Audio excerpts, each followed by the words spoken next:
My name is Sofia Perera, and today I'll be speaking to you about racial imposter syndrome. Imposter syndrome is essentially the feeling of feeling like a fraud, and racial imposter syndrome is quite similar to that.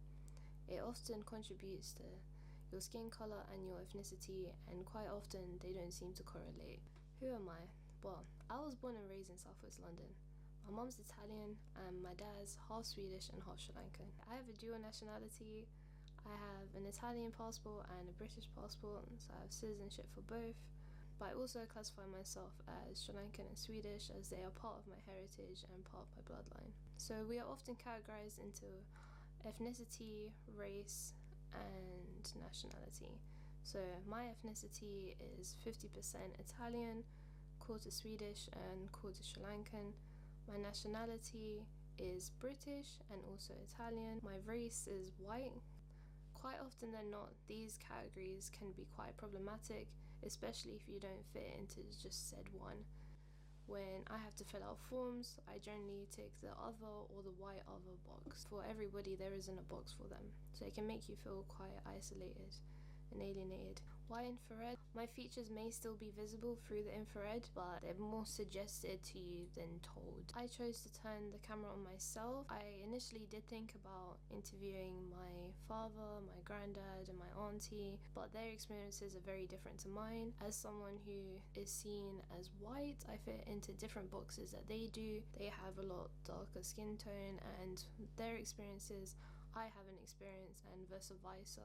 So it wouldn't be a fair means to express what I've been feeling, and this has been about my experience of racial imposter syndrome, because I can't speak for others, I can only speak for myself. Richard Moss is an artist who has also used infrared cameras. Seeing the work as art rather than as a documentary piece, it can diminish the pain and the suffering. The people in the photographs don't become victims of war, they become subjects for his art. This is quite objectifying and dehumanizing.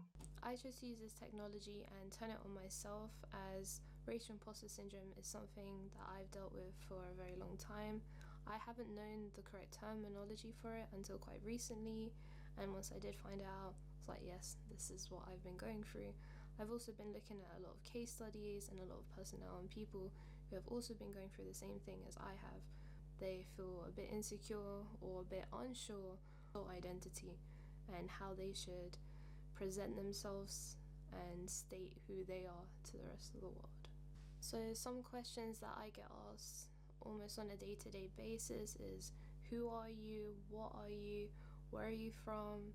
Really, where are you from? I also experience a lot of passive racism, as I am someone who is heavily diluted. When people are in my company, they sometimes feel more comfortable to be racist towards people of color without knowing of my own background and ethnicity, and this can put me in a very awkward situation because they don't know my truth, they don't know my family, and they feel this comfortability to express their racism. I also get asked a lot to prove my race or to prove my ethnicity. This can be through naming foods, films, just cultural things in general. From the wider research that I've done, people see language as a very strong part of identity, as a very strong part of cultural identity.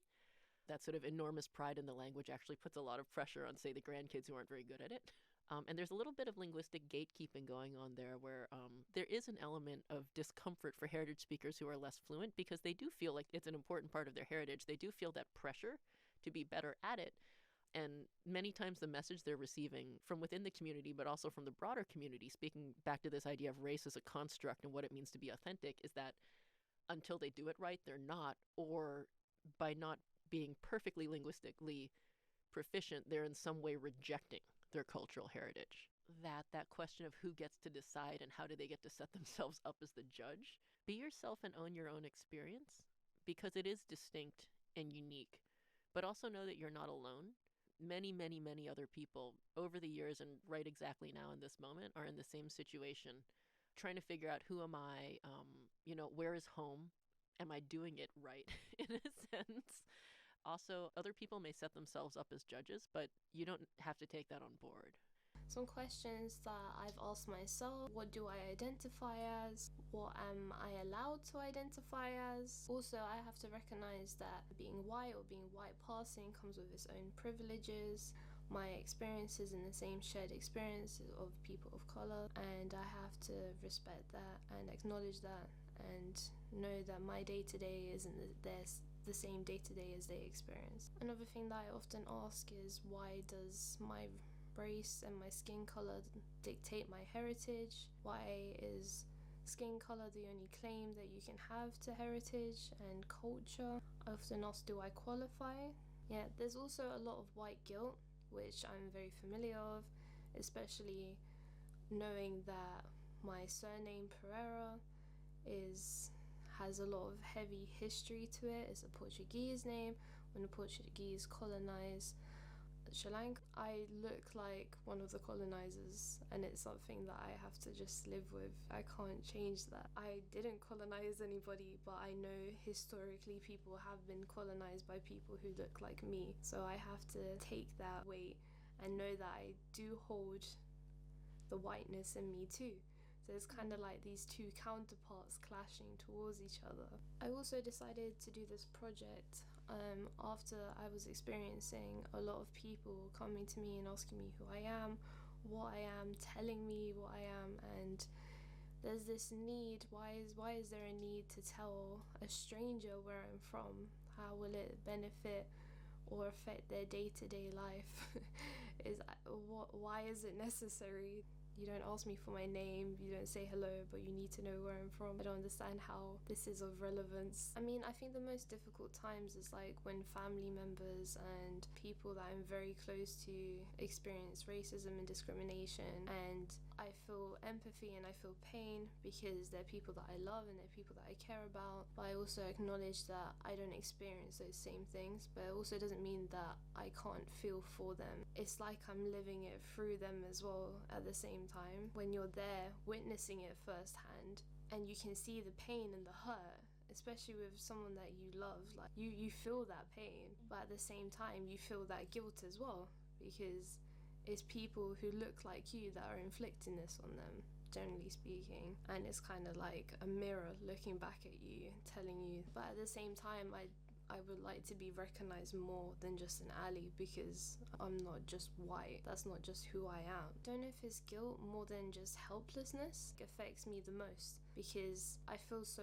lost in it. Most of the time there's nothing much I can do. I can't change people's mentality or how they think and how they speak and talk to people. I can't do that. And I also can't change my family members' skin colors. I don't want to, but I also don't want them to experience the things that they've had to experience / do experience. But sometimes the question of if I could change my own skin color, is that something that I would want to do? And it's purely hypothetical. I couldn't do that, you know. I don't want to, because I am who I am. I was born this way.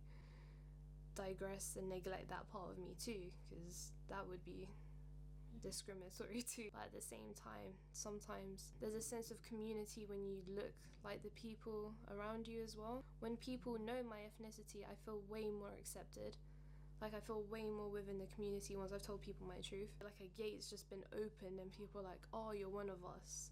But they don't get that straight away. I've had people of color who have looked at me. They know that I'm not just white and there's this mystery to me, but at the same time, I don't know whether it's a safety thing or just a guard that's held up, because there are a lot of people who are white that are just ignorant, and just sometimes I feel like, you know, I have to let my guard down before others can, which I can totally understand because of the history and everything that's happened and what does continue to happen. So I appreciate that. I appreciate being an open book if it means other people feel more safe and more comfortable, but at the same time, in order for other people not to feel judged, I have to be judged in the process. I mean, for a long time I have felt helpless, and I would like to think that this is a step forward into walking out of that and into making people feel less helpless and feel listened to. And in a way, I'm communicating this to everybody, to people of color, people who are white passing, and people who have no idea of any of the experiences that any of these said people are facing, but just to be aware. If things aren't communicated, if there isn't a dialogue, there isn't a conversation, then there is just no conversation. That I'm not ashamed of where I'm from. Quite often, if anyone wants to ask me where I'm from, I'm happy to tell you. I'm excited. It's part of me. I love being from multicultural. I love I love it so much. I have so many experiences that I can't say other people have. So many foods, so many flavors. It's great. But it's just this whole thing of essentially being objectified to what ethnicity I am. What are you? It makes me feel uncomfortable. At the end of the day, my skin color, my bloodline, that's part of me, but that's not whole of me. There's so much more to me than that. Arguably, you could say it's the most boring thing. There's so much more to me to be said in terms of my personality, my likes, my dislikes, what I do, who I am, than just my skin color or just my parents' bloodline, where I'm born. If I was born in Sri Lanka and lived in Sri Lanka, then I'd be Sri Lankan, but I'm white, and that would shock a lot of people. If I speak the language, eat the food, does that give me 2 ticks? Do I pass the test? And so I would like to raise awareness for it also, and so that people who are also experiencing it don't feel so alone and know that there is a term for it. Also, multiracials are the fastest growing demographic. There are more and more people who are mixed race. Thank you for listening, and I hope this has opened your mind into racial imposter syndrome and helps you in your day-to-day think about how your questions and your stigma may affect other people, and just be a bit more open-minded into the lives of other people. People are a lot more than what they seem. Don't judge a person by their skin.